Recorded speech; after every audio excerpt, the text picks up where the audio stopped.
Good afternoon to all of you. I would like to thank Capital Link for making this event and our panelists until now for the very interesting insights.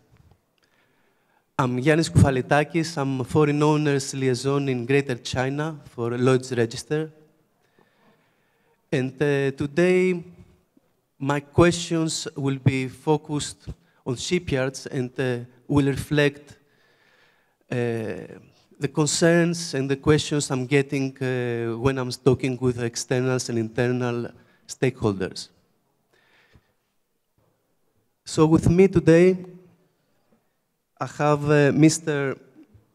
Xu Aizhong from COSCO, Mr. Zhang from Hudong-Zhonghua, Mr. Dimitris Vranopoulos from Marine Plus, and Mr. Yuan Xiaofei, shipbuilding broker. I will let the panelists introduce themselves. Mr. Xu. I'm Xu from COSCO Heavy Industry. So I'm commercial guy for Newbuilding. Yeah. Hello, everyone. My name is Zhang from Hudong-Zhonghua Shipyard, Commercial Department. I'm glad to participate in this conference. Thank you. Yeah, my name is Ling from Jiangnan Shipyard. For Jiangnan Shipyard, we focus on gas market and also container market. Thank you. Yes, good afternoon, everyone. And thanks again to Nikos Bornozis for putting together this very interesting conference in Shanghai. My company is Marine Plus. We've been active in providing technical services to the Greek shipping community for the past 35 years. We have a very long cooperation with China, dealing on the one hand with dry docking work, repair, conversion, and retrofit work with most of the yards in China. And as of recent, we have also engaged in Newbuilding, and the strategy with Newbuilding is to work only with China, which is a place that I feel comfortable with. I know the people. We have in-house brokerage expertise as well. And we're happy to say that we recently concluded a 3-vessel Ultramax project in Nantong Xianyu. So very happy to be here. And China is the land of opportunity, as opposed to the saying that used to go for another country. Thank you very much. Hello, my name is Yuan, so I speak on behalf of Toepfer Transport. I've been in this industry for 20 years, and we have the mega shipyard bosses sitting here, so I will speak on the third side on behalf of the middle side or smaller size shipyards and as the Newbuilding circle people. Thank you. Thank you, Mr. Yuan. So I would like to start with LNG. China always impressed us in the past, but what we see last year, it was really phenomenal. All these years, there was just one shipyard that they could build membrane-type LNG carriers. And in 1 year, we have 5, and 2 waiting in the line. So I would like to ask Mr. Zhang and Mr. Ling,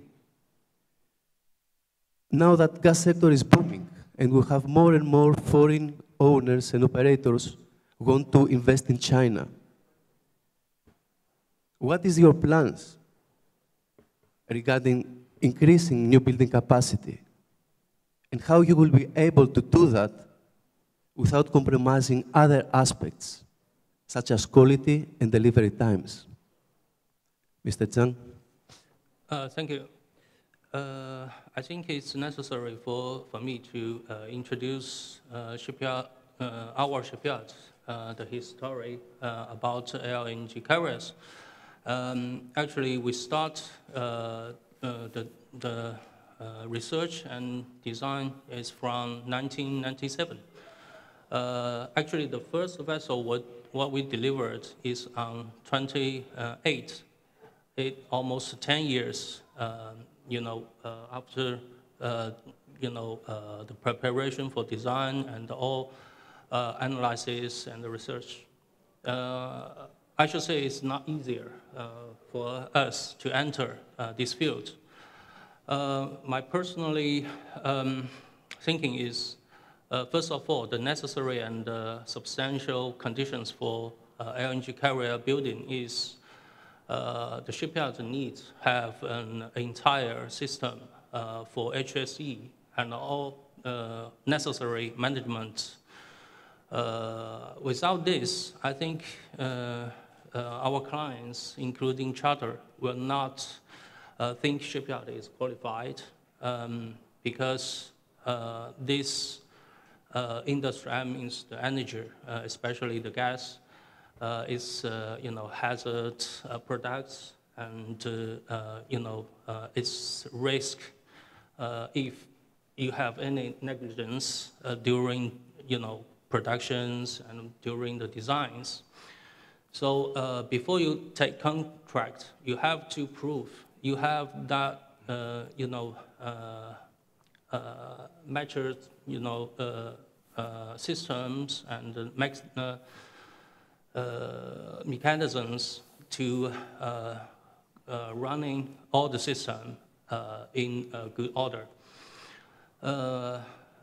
Besides, you also need everyone to follow the rules and the regulation which is established by Shipyard.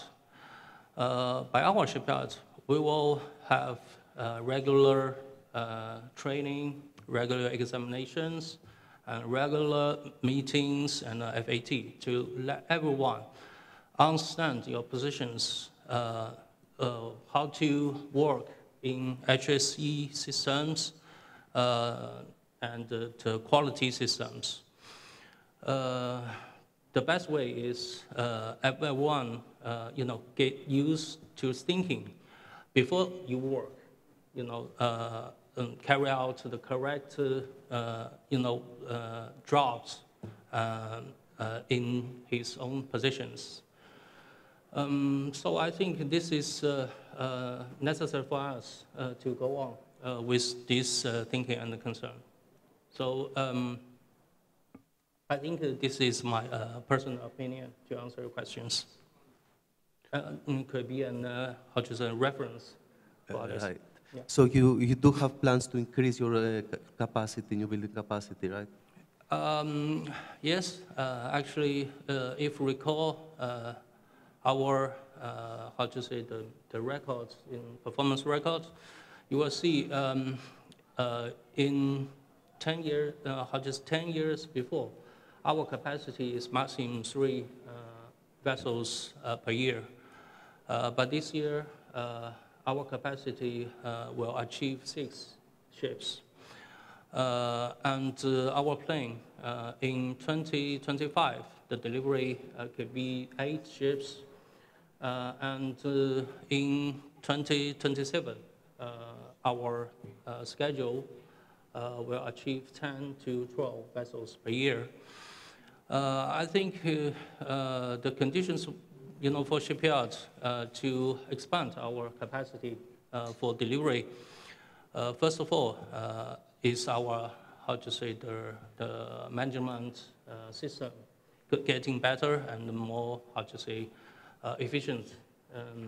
And in other hand, we also need, the whole chain. I mean, especially the supplier side. From shipyard point of view, we think because LNG carrier is still a high technical, high value-added products. I think within China, our country, we still have not enough supplier. I think especially the major equipment for the LNG carrier buildings. So we hope in the next few years that the situations will getting better.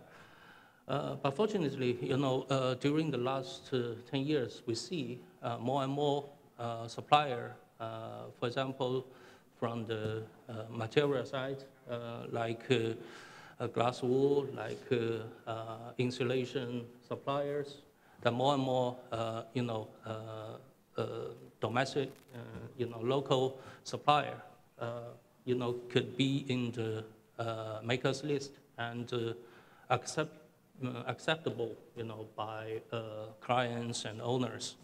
So I hope, this trend could be continuous in the future, and more, major supplier will set their factory in China.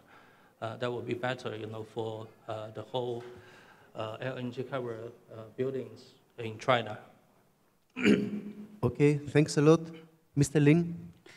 Yeah, I think for Jiangnan Shipyard, we are very clear. Even now, the market is very hot, but we always keep in mind that the new building industry is always a very cyclical industry. And we still remember 2 years before, for shipyards are struggling very much to get the orders. So we are very cautious about expanding our capacity. We are watching the market and try to balance the heavy investment, especially for energy carrier. We balance the risk and also the profit we can get from the hot market. We are watching how long the market will be kept and also how long the new building price level will be kept. It's the first point. Second point, regarding how to increase our capacity without compromise our quality and delivery time. I think for Jiangnan Shipyard, it's very clear. The first, we will concentrate our resources to very limited segment market for Jiangnan oil and gas market and also 13 to 15K container vessels. I think this hot market provide the opportunity for shipyard to concentrate or focus on the limited second market. It's very important for shipyard's management system. The second point, we will adopt new technologies, such like digitalization, such like robots, like lean production, like group technology. This technology will improve our efficiency very much without heavy investment. The third point, I believe, is the most important. We believe the manpower is the most important factor to ensure the on-time delivery and also the quality of the vessel. So now we're changing our outsourcers to our directly managed workers. It's the most important measures we would like to take. Thank you. Thank you, Mr. Lin. Now, next question to Mr. Xu Aizhong. So China is probably the most important stakeholder when it comes to raw material trade. However, lately, bulk carrier segment have some challenges, such as Ukraine, Russia, now real estate. Despite that, the predictions for new building orders for bulk carriers are very promising. Based on that, what is the strategy of COSCO Group for fleet growth? And second, are there any plans from COSCO's group of shipyards to increase the capacity before 2027? Okay, so actually, I just introduced myself. I only come from COSCO heavy industry.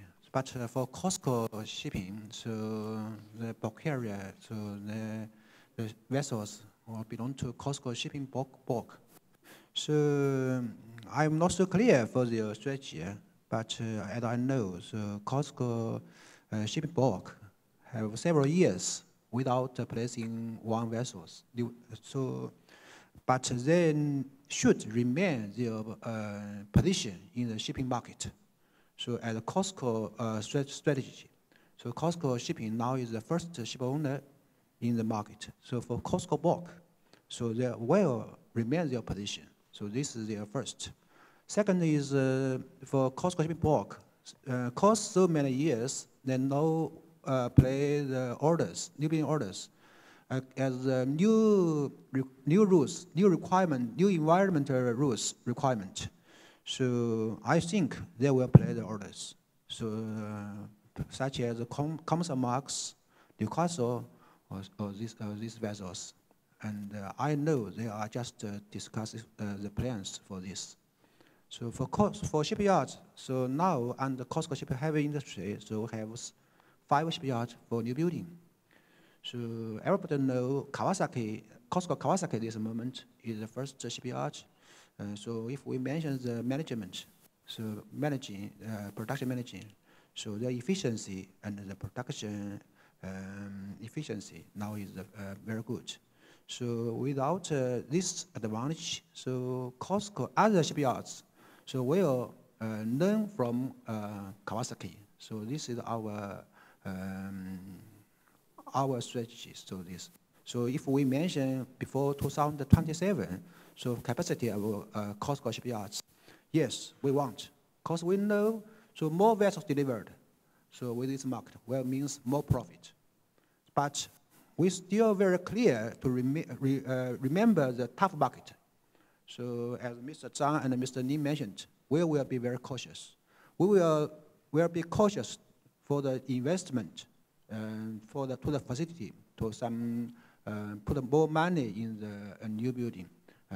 But we will train people. We will improve our production efficiency. We will our new design for the good arrangement. So by this, we will improve our facility to meet the market requirement. This is my position. Okay, thanks a lot. Next question to Mr. Yuan Xiaofei. Many people in the market are complaining for the high prices of new building. But despite that, we see new orders coming, and there are orders up to 2028 in some cases. How do you explain this? And second, do you think that current new building prices offer a rational investment? Thank you, Ioannis. And so this is actually a big question because it's supporting this Capital Link forum, because we are talking new building here is the basic of the finance, part of the second hand. So you're talking about the delivery slots already as far as 2028, but actually it's depending on the building capacity barriers of the shipyards. For example, Jiangnan, there are slots for gas carrier maybe 2028, but for the Ultramax, for the Kamsarmax, for the simple bulk carriers, maybe still 2026, end of 2026, we still have slots. But anyway, different sectors, indeed, there are still a lot of orders, and despite the price is high, you will say. First, we look into the containers. Why the containers are still ordering? Because the liner companies, they are holding big profit. They are holding big cash in the hand. They have nowhere to go. So they are thinking about, they have to spend the money. One part is to renew because of the economic requirement. So they have to renew their fleet. They have to maintain their demonstration, the market position. That's why the last years, even after the container booming, still there are a lot of big container orders still happened. The second is that I think the tanker market is robust now. So you will see we're still having this Ukraine and Russian conflict happening.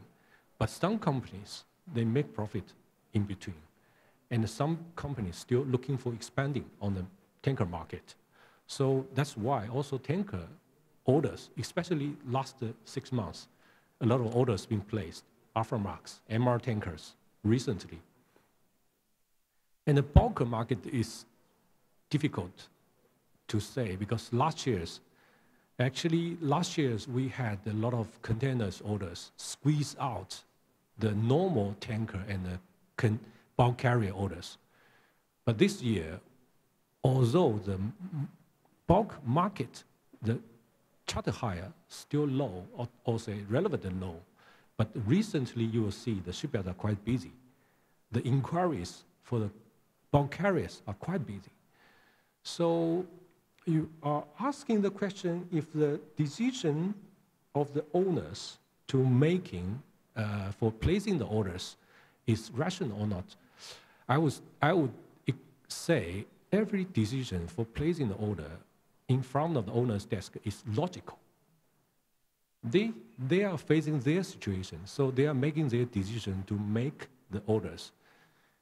So if rational or not, we don't know, but maybe after 20 years or maybe 5 years later, the statement, the finance statement will tell us is rational or not. But let me explain a little bit on this, why the new building price sinks a little bit high now. So, but personally, and after discussion with our shipyard friends, we all agree that the new building price right now actually is healthy. From 2020 to 2023 now, the price being increased around 25 to 30%. So, okay, the new building price was being pushed up by the labor cost, by the raw material cost, by the market, because of the booming container market. But still, that the margin of the shipyard is absolutely not like before Lehman Brothers. Before Lehman Brothers, that's a crazy time. We realize now, but now actually shipyards still only hold minimum margin. So we are thinking, we believe, so current new building price is healthy. So if the question is current new building price is high or not, maybe it's the lowest point in next 10 years. Maybe. So, you know, sometimes my friends always to describe the shipping market in an old Chinese saying. I'll speak a little bit Chinese here. 在《儒林外史》里面有一句金句，就是那个我的朋友经常用来形容这个航运市场。So，有人辞官归故里，有人星夜赶考场。So let me explain a little bit in English. So some high position people resign from their positions, go back to hometown. Some students rush to the examinations for those positions. So it happens all the time in the shipping market. So to be honest, I cannot reply your question if rational or not, but I think it's logical. Thank you. Thanks a lot. Next question to Mr. Vranopoulos. Chinese shipyards order book is virtual full for the next 2 to 3 years.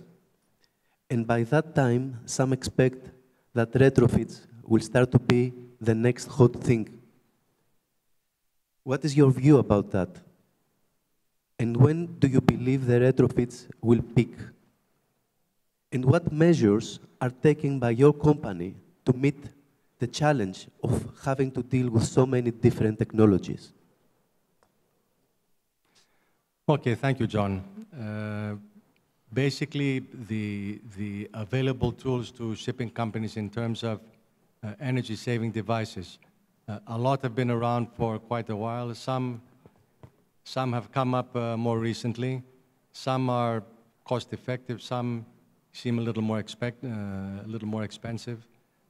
Data is still being collected on actually, depending on the type of vessel, how much added value, or rather how much a reduction in cost is actually applicable depending on the particular size of vessel and the type of vessel. I'll just go through very briefly, let's say the 10 retrofit options which I know are available. I'm sure there's more because people are always doing research and development to come up with new ideas. Even though everything is so optimized at the moment, there's not that much in terms of margin. Air lubrication system, fuel-saving propeller attachment, pre-duct, wake equalizing duct, shaft generator installation, low-loss hybrid energy system, onboard DC grid system, nose job, basically modifying the bulbous bow, fuel oil emulsion, technology, wind, rotor sails, fixed wind sails. That's again on the pricier side. But again, there's some signs that that actually may end up with significant reductions in fuel consumption, and obviously by fuel consumption reduction, reducing the emission level as well. And finally, number 10, interceptor fin plates. Apart from what every shipping company decides to do with their vessel, and depending on the size and the type of vessel, there's more or less options available to actually have an impact on fuel consumption. Obviously, there are other ways as well. I mean, it's been mentioned before in the conference. Slow steaming is an option. The use of new generation anti-fouling paint, which again is something which I see, at least in terms of the Greek market, is becoming quite popular. More regular underwater cleaning and propeller cleaning, something which was not so common before, now seems to be a much more regular event. So owners have got options available because, as you rightly said, I mean, the order book seems to be quite blocked for the next couple of years.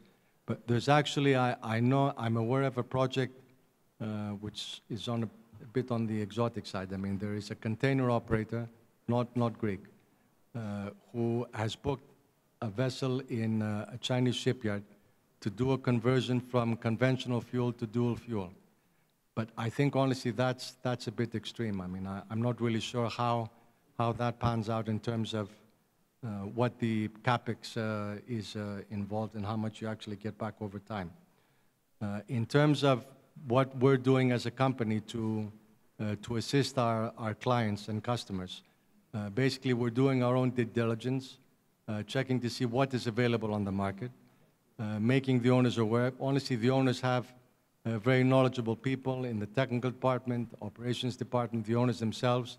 So we don't need to teach them how to suck eggs. But at the same time, we try to assist them in going through this maze of options available.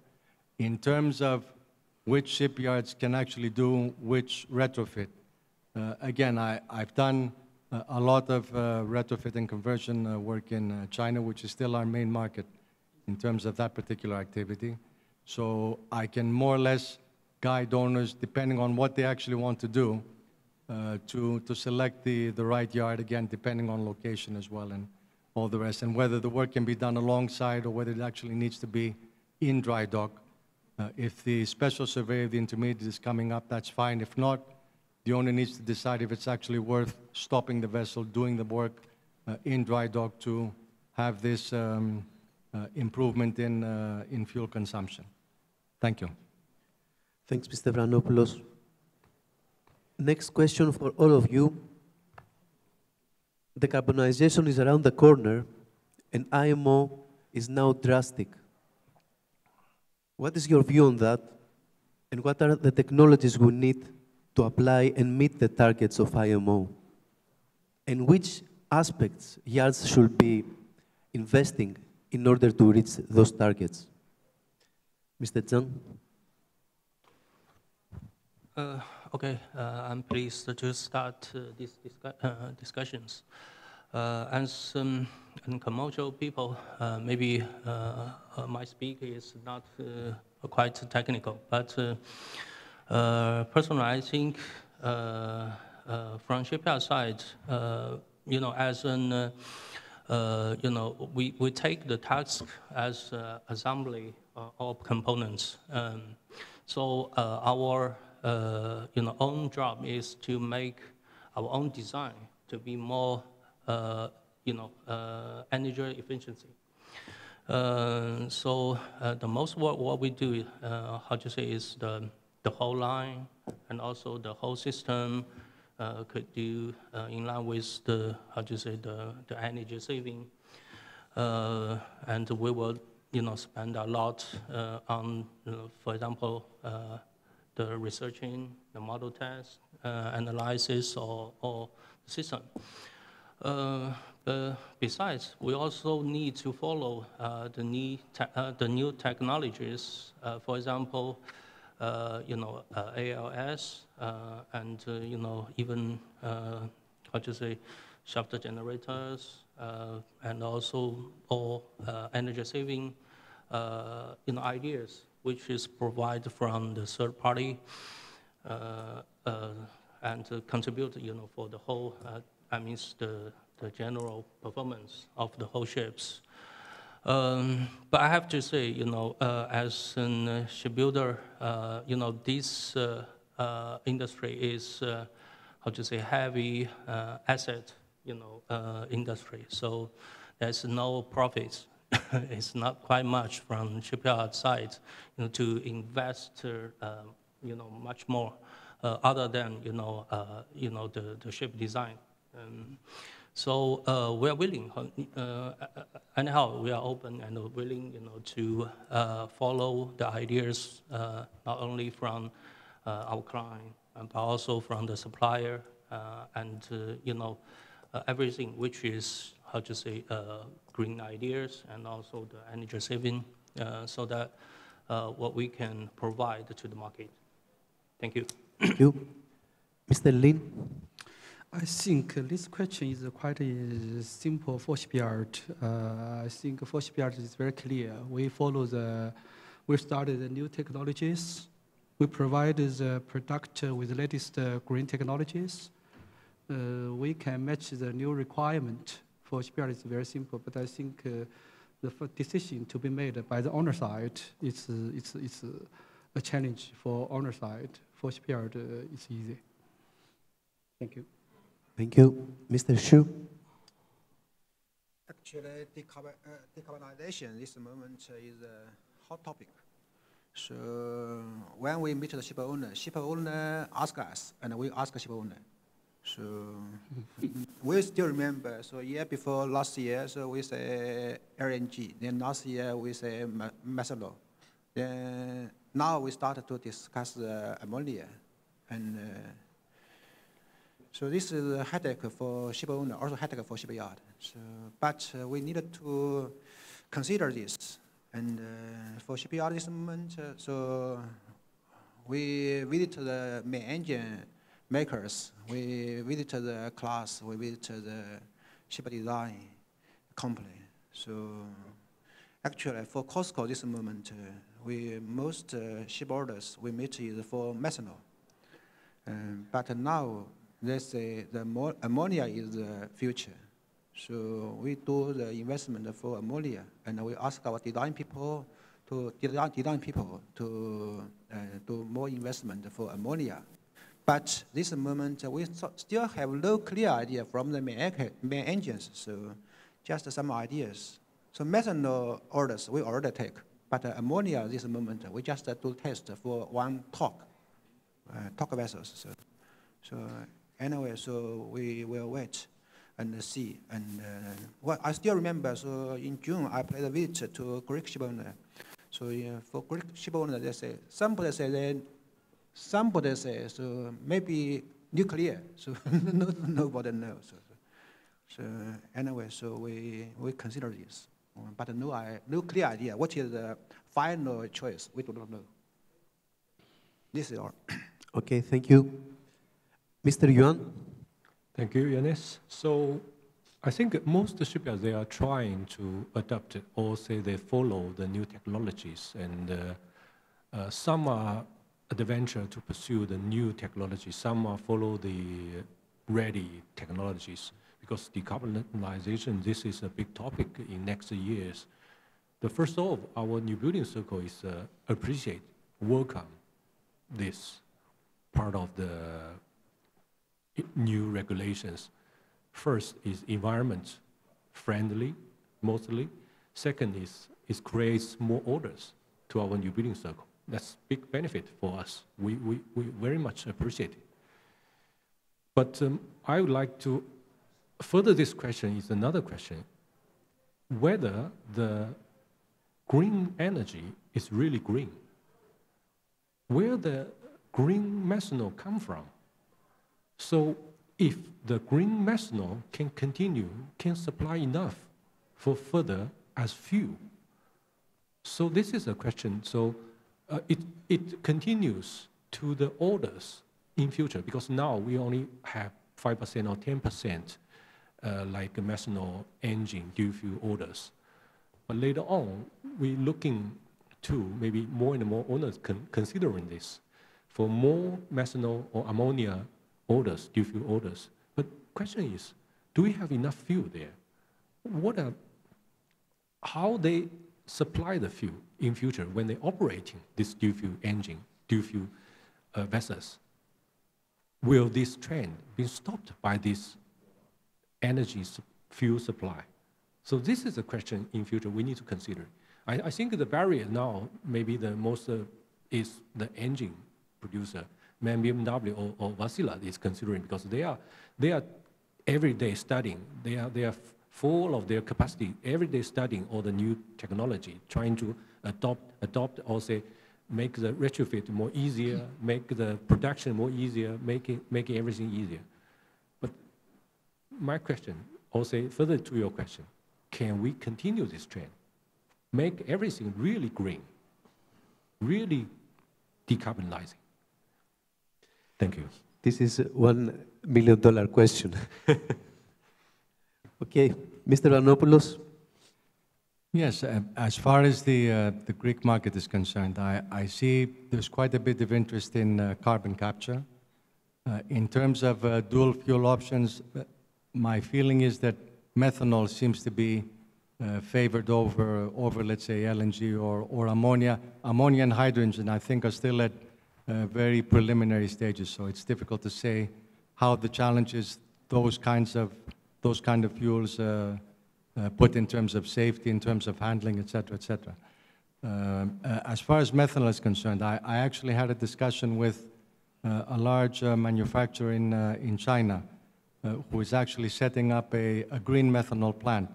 And the initial plan is to have a capacity of about 350,000 tons, and they will move up to 10 million. I think now, for example, conventional fuel for the shipping industry is something like 300 million tons per annum. For us to slowly go into another mode, whether it's methanol or LNG or ammonia, obviously will take time. I come back to what was said from the previous panel members as well.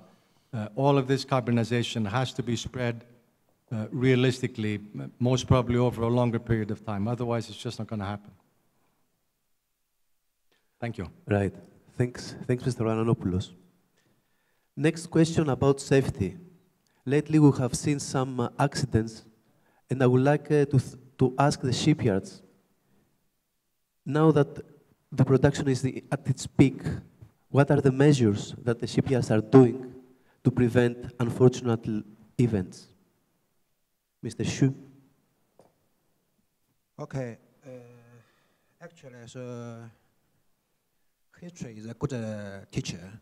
So for shipyards, we know the 2010, 2011 sometimes, we know this. So we will be cautious to take orders. So we do not know what will be happened. So several years later, so somebody say the market will keep growing. Somebody say so not so positive. So when we take a new building orders, so more important is for the qualification of the ship owner, and second is for payment terms. So we will ask the reasonable payment terms for new building orders, and we will choose ship owners, and we will consider what kind of vessels. We will pay more attention to the conventional merchant vessels. So this is our strategy. But we will also consider some new energy transportation ships. So this is ours. Thank you. Mr. Lin. Thank you. I think safety is always shipyard's first priority. We fully understand the potential buyers' concern regarding this issue. I think besides the three ways I just mentioned, I think for Jiangnan Shipyard, we concentrating our resources, we adopting new technologies, we directly managing our workers. Besides these three ways, I would like to emphasize that the reasonable profit in this market is the most important factors to improve our HSE management. Reasonable profit will bring healthy industry and healthy organization. Frankly speaking, I think in last years, in very difficult time for shipyards, I think especially in Korean shipyards, poor HSE record can prove my point from another direction. Thank you. Thanks. Mr. Zhang? I fully agree with Mr. Xu and Ms. Lin about the HSE. Actually, safety is a priority to the shipyards in how to avoid such kinds of unexpected accidents from shipyard side. First of all, you need an entire system, for the safety management to avoid such kinds of accidents to happen. But in case some accident happens, from shipyard side, we should establish the emergency management on the site, and all relevant departments will do their own jobs under the instructions. For example, from commercial departments, we need to discussing with our clients to present the situations and let them know what our plans will be. And in line with the contract, how to dealing with the situations. And from the supply department, they will communicating with the vendors, supplier, makers, what is involved to settle that very bad situations. So. Thank you, Mr. Zhang. We are short of time, so I would like to wrap up and notice that the shipyards, they are too increasing their production, but they're doing it with cautious and in a very measurable and, in my opinion, wise way. I would like to thank all the panelists for their insights. And to wrap it up, I would like to ask Mr. Vranopoulos, from your perspective, during your times in China, how you see the last 10 years, the progress that the shipyards have been made? Honestly, I've been coming to China since '91. So my initial starting up was 30 plus years ago. The last 10 years, honestly, they've been phenomenal. I mean, even if somebody said 10 years ago in 2013, what the shipbuilding picture scene will be in China, nobody could foresee how fast the yards here have actually managed to move up. Whether it's moving up in terms of higher specification vessels. I mean, it's been leaps and bounds in terms of PCTC, for example, LNG vessels. Now, again, there's new types of vessels coming into the picture. Carbon dioxide transportation, ammonia, et cetera, et cetera. So I can only respect the efforts, the team effort that the yards have made in an extremely harsh environment commercially, and have actually managed to bring Chinese shipbuilding at the forefront. It's no longer, in the beginning it was, okay, we're number 2, we're number 3, but now I think not only in terms of quantity, in terms of quality, the Chinese yards have nothing to fear from other yards, whether they're Korean or Japanese or anything else. Thanks a lot. Panelists, thanks a lot. Thanks a lot for having us. Thank you. How do we, So before I come up for the picture, I'd like to say thank you for a great panel. And I'd like to say that We try to have this shipyard panel every time we're having a forum. It's the best shipyard panel we have had in all the forums we held so far. So thank you very, very much. Very impressive. Thank you.